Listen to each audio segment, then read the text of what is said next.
1000 ఏనుగుల బలమున్న భీముడు ఆ కొండచిలువుని విడిపించుకోలేకపోతున్నాడు. మొత్తానికి విషయానికి గ్రహించి భీముడు ఆ కొండచిలువకు నమస్కరించి ఎవరు నువ్వు నన్ను ఎందుకు ఇలా పట్టేసుకున్నావని అడుగుతాడు.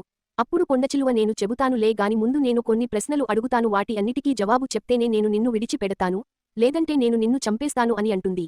దానికి భీముడు నేను ఏదైనా కొండలను పిండి చేయమంటే చేయగలను గాని ప్రశ్నలు జవాబులు అంటే అది మన వల్ల కాదు.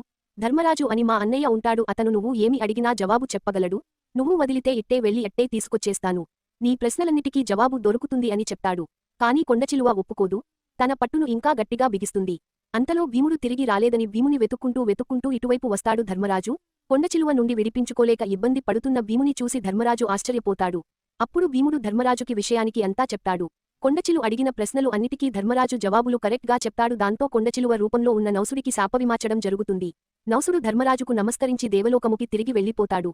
వీడియో నచ్చినట్లయితే లైక్ చేయండి, షేర్ చేయండి, ఛానల్ సబ్స్క్రైబ్ చేసుకోండి.